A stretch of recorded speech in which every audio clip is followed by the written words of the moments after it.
नमस्कार, मैं कल्पेश चक्रवर्ती एक बार फिर से आप सभी का स्वागत करता हूं मेरे इस YouTube channel a new tricky era of chemistry with Kalpesh sir पर।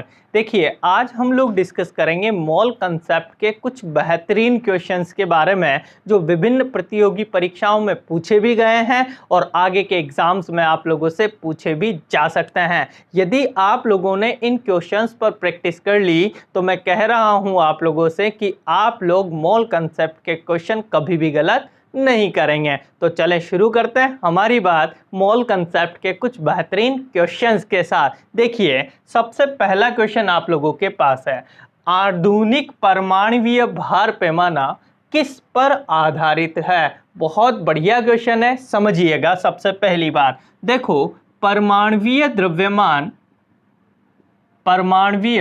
द्रव्यमान की परिभाषाएं जो दी गई है उसमें सबसे पहले आधार माना गया था हाइड्रोजन परमाणु को। दैट मीन्स परमाणुवीय द्रव्यमान की सबसे पहली परिभाषा हाइड्रोजन परमाणु के आधार पर दी गई थी। और परिभाषा क्या थी उस पर भी हम लोग डिस्कस करेंगे।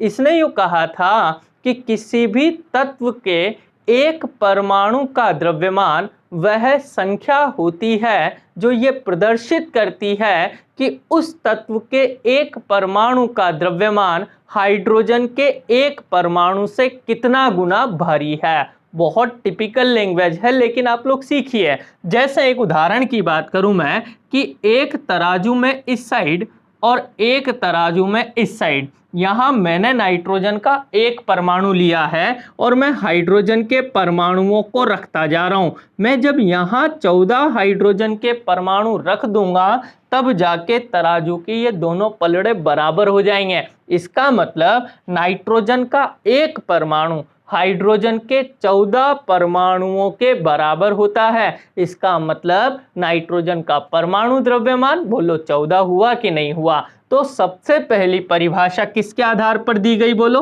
हाइड्रोजन परमाणु के आधार पर। उसके बाद में दूसरी डेफिनेशन ऑक्सीजन परमाणु के आधार पर दी गई है और आधुनिक समय पर बोलो कार्बन के आधार पर परमाणुवीय द्रव्यमान को एक्सप्लेन किया जा रहा है। तो क्या कहा जा रहा है सुनिएगा, इसके अनुसार किसी तत्व के एक परमाणु का द्रव्यमान वह संख्या होती है जो ये प्रदर्शित करती है कि उस तत्व के एक परमाणु का द्रव्यमान कार्बन 12 के एक परमाणु के 1/12वें भाग से कितना गुना भारी है। बड़ी स्टैंडर्ड डेफिनेशन है, ध्यान रखिएगा। तो इसका मतलब हमारी ये बात क्लियर हो गई कि आधुनिक परमाणुवीय भार पैमाना किस तत्व पर आधारित है। तो बिल्कुल आप लोग आंसर देंगे कार्बन 12 पर आधारित है। लेकिन यदि क्वेश्चन पूछा जाए कि सबसे पहले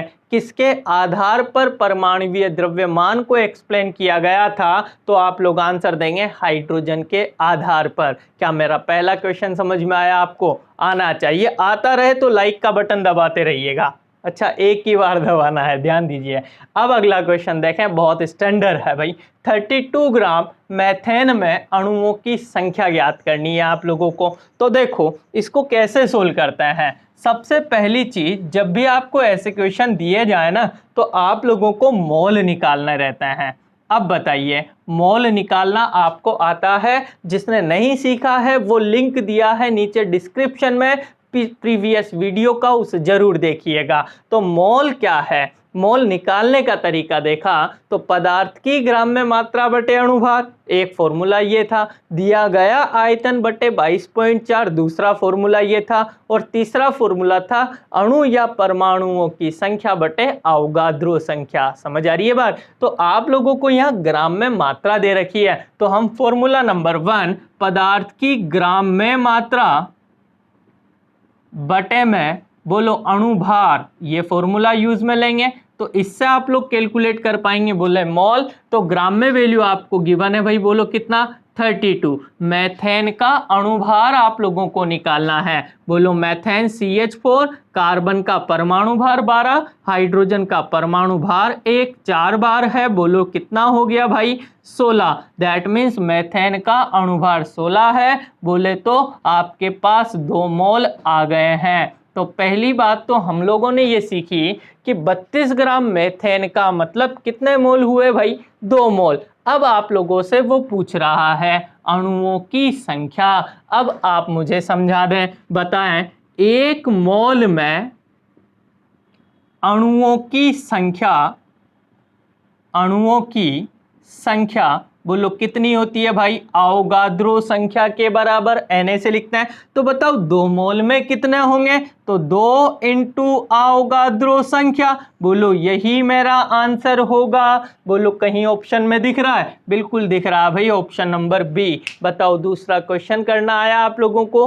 पूछा क्या है, 32 ग्राम मेथेन में अणुओं की संख्या। तो पहला काम मैंने मोल कैलकुलेट किया और आप लोगों को पता है 1 मोल में अणुओं की संख्या अवोगाद्रो संख्या के बराबर होती है। क्लियर हुआ दूसरा क्वेश्चन। तीसरे क्वेश्चन पर चलते हैं। देखो जैसे जैसे क्वेश्चन में आगे बढ़ते जाओगे स्टैंडर्ड बढ़ता जाएगा। तो देखिएगा थर्ड क्वेश्चन आप लोगों के पास है, 1.8 ग्राम H2O में कुल परमाणुओं की संख्या पूछी जा रही है। अब अणु नहीं पूछ रहा है, परमाणु की संख्या पूछ रहा है। तो देखो सबसे पहला काम वही, आप लोगों को यहां भी मोल कैलकुलेट करने पड़ेंगे और आपको ग्राम में वैल्यू दे रखी है तो फॉर्मूला यही लगेगा, ग्राम में मात्रा बटे अणुभार। बताइएगा पानी की ग्राम में मात्रा आप लोगों को 1.8 दे रखी है और पानी का अणुभार बोलो कितना होता है, हाइड्रोजन का परमाणु भार 1, ऑक्सीजन का 16, बोले तो 18। इसका मतलब अणुभार 18 है। जैसे ही डिवाइड करोगे बोलो 0.1 मोल आया कि नहीं आया। अब देखो ये तो मोलों की संख्या आई है। अब मैं क्या करूंगा, पहले मैं अणुओं की संख्या निकालूंगा। तो बताइए वापस से वही बात, 1 मोल में अणुओं की संख्या। बताइए 1 मोल में अणुओं की संख्या, अणुओं की संख्या बोलो अवोगाद्रो संख्या के बराबर होती है। आपके पास कितने मोल है, 0.1 मोल। तो बताएं 0.1 मोल में अणुओं की संख्या निकालूंगा तो 0.1 Na आया कि नहीं आया। ये तो अणुओं की संख्या आई है। अब आपसे क्वेश्चन में पूछा जा रहा है भाई किसकी संख्या, परमाणु की संख्या। अब समझिएगा नई चीज आ गई है, एक H2O अणु में, एक H2O अणु की बात कर रहे हैं। बोलो 2 हाइड्रोजन और 1 ऑक्सीजन दिखाई दे रहा है आपको, क्लियर। तो एक H2O अणु में कुल परमाणु कितने होते हैं, बताइए फटाफट से कमेंट पे आंसर देते जाइए। बोलो 3 परमाणु दिखाई दे रहे हैं ना, 2 तो हाइड्रोजन का और 1 ऑक्सीजन का। तो बताएं एक H2O अणु में परमाणु होते हैं 3, क्लियर। तो आपके पास तो इतने अणु हैं, इतने अणु में कितने परमाणु होंगे, तो 0.1 Na अणुओं में परमाणु की संख्या बोलो 3 इंटू में 0.1 Na। बोलो हाँ या ना, मल्टीप्लाई कर लो भाई, 0.3 Na आ जाएगा। बताओ क्या मेरी बात समझ में आई। तो 0.3 Na ऑब्वियसली मेरे को बी ऑप्शन दिखाई दे रहा है। क्या क्वेश्चन करना आया आपको।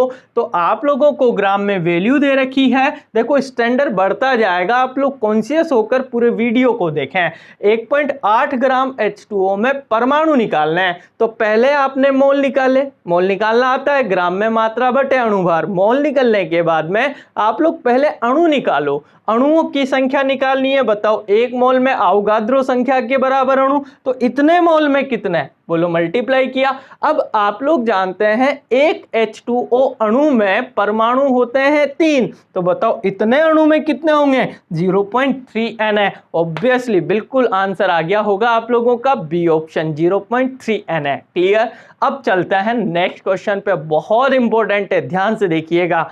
4.2 ग्राम N-3, भाई बढ़िया बात है, N-3 में इलेक्ट्रॉन की संख्या बतानी है आप लोगों को। बड़ी अच्छी क्वेश्चन की बात है भाई, 4.2 ग्राम N-3। अच्छा पहले तो ये देखते हैं N-3 को क्या बोलते हैं भाई, बहुत सारे लोग कंफ्यूज होते हैं, मत हुआ करो, ये मेरी बात याद रखो। N-3 NO2 माइनस और NO3 माइनस, इन तीनों फॉर्मूलाज को देख लो। इसको बोलते हैं नाइट्राइड।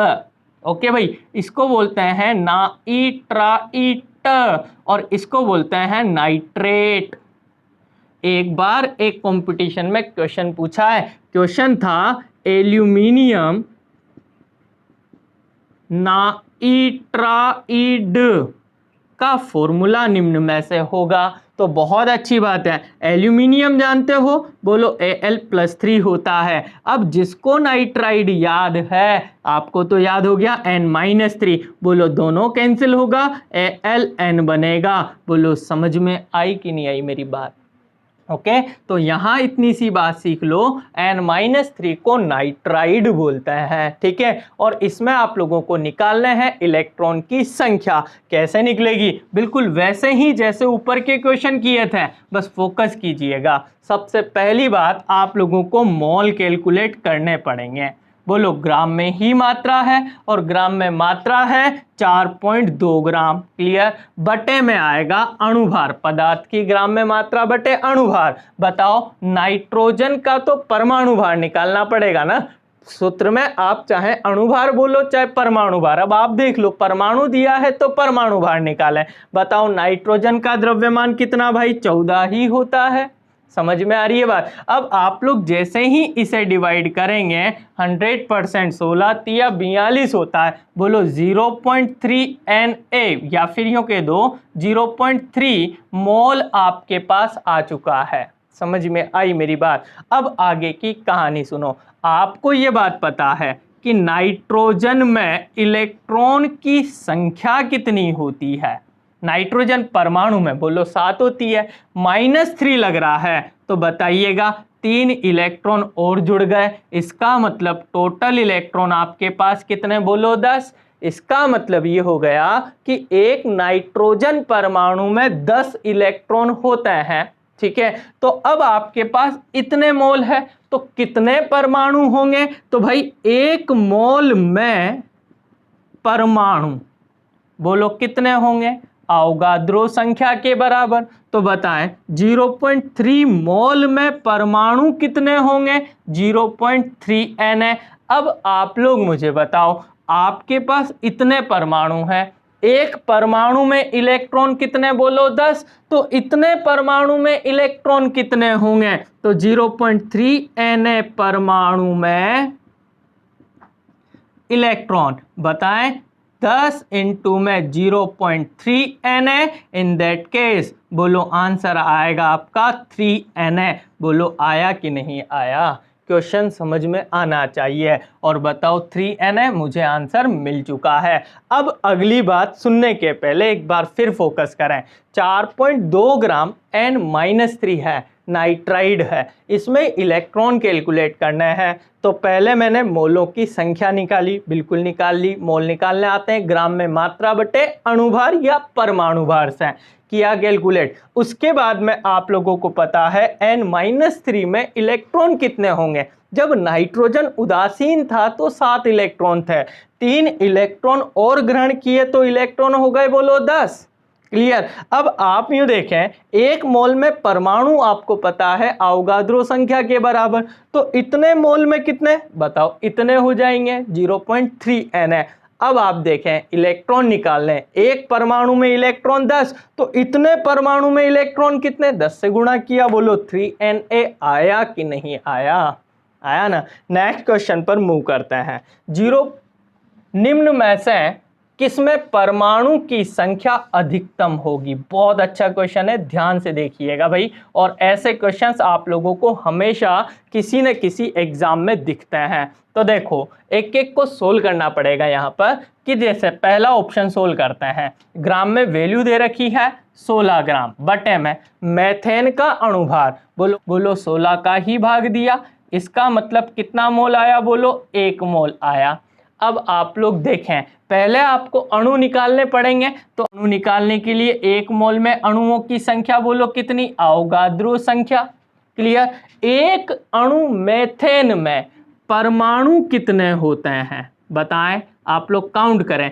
एक अणु मेथेन में, ध्यान देना, एक मेथेन अणु में परमाणु कितने होते हैं? काउंट करो ना भाई, कार्बन 1 है, हाइड्रोजन 4 है, टोटल मिला के 5 परमाणु है। आपके पास कुल अणु कितने हैं? अवोगाद्रो संख्या के बराबर। तो इसका मतलब कुल परमाणु की संख्या, बोलो तो भाई 5 Na आएगी कि नहीं आएगी? बिल्कुल आएगी।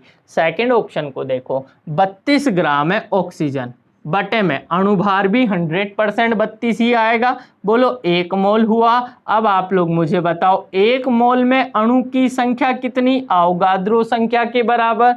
बोलो 1 ऑक्सीजन अणु में ऑक्सीजन परमाणु कितने होते हैं? बोलो 2 होते हैं। तो बताइएगा Na अणु में परमाणु कितने होंगे? तो बोलो 2Na हो जाएंगे। बोलो समझ में आई मेरी बात? तीसरे ऑप्शन को भी सोल्व करते हैं। बोलो 17 ग्राम मेथेन है, अणुभार भी 17 ही होगा, 1 ही मोल आएगा। बताओ 1 मोल में अणु कितने? अवोगाद्रो संख्या के बराबर।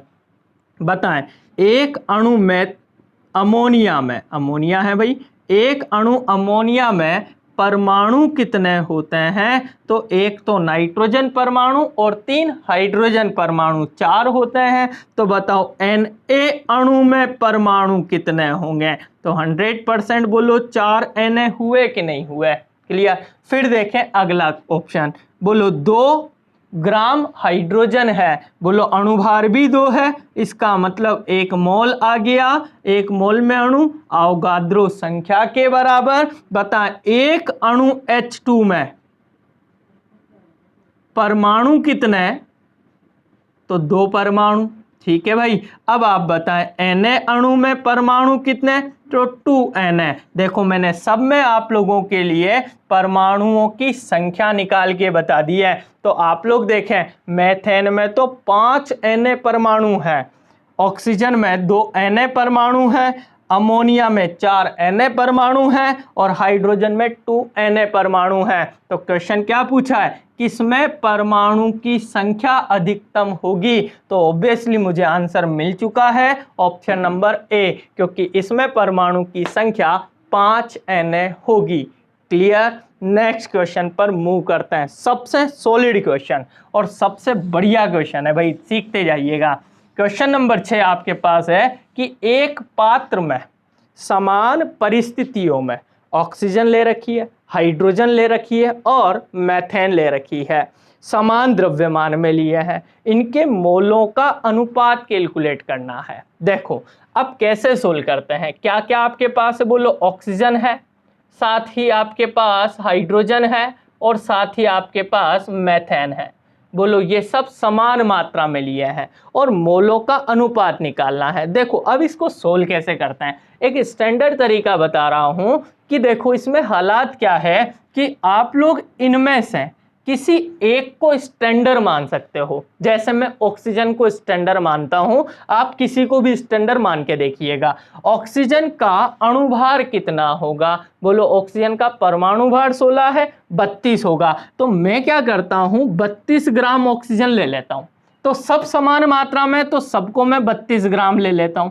बोलो क्या ये बात समझ में आ गई? ठीक है। अब बताओ मोल निकालने हैं आप लोगों को, तो मोल निकालने के लिए अणुभार का भाग देना पड़ेगा। तो ऑक्सीजन का अणुभार तो 32 ही था। बताओ हाइड्रोजन का अणुभार कितना? बोलो 2।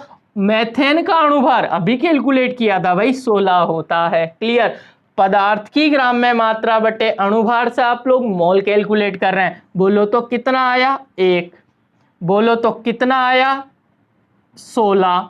बोलो तो कितना आया? 2। बोलो मेरी बात समझ में आ रही है आप लोगों को? तो 1:16:2 100% यही आंसर आएगा। आप स्टैंडर्ड चाहे तो ऑक्सीजन को मानो, चाहो हाइड्रोजन को, चाहो मेथेन को मान लो। चलो मेथेन को मान के भी सोल्व करा देता हूं, आप लोग मेहनत मत करना। देखो मेथेन का 16 ले लेते हैं। बोलो इसी को स्टैंडर्ड लिया तो सबकी ग्राम में मात्रा 16 ही लेंगे, क्योंकि देखो ना साफ लिखा हुआ है समान द्रव्यमान में लिया है। ठीक है भाई। अब बताओ इनमें अणुभार का भाग दे दो, इसका 32 होता है, इसका 2 होता है, इसका 16 होता है। बोलो एक बार बोलो 8 बार, और बोलो ये 0.5, बोले तो 1/2 बार, तो 1/2 अनुपात 8 अनुपात 1, बोलो इधर मल्टीप्लाई करोगे 1:16:2, बोलो यही आया कि नहीं आया। समझ में आई क्या मेरी बात? सुपर इंपॉर्टेंट क्वेश्चन है भाई, तैयार रहना ऐसे क्वेश्चन के लिए।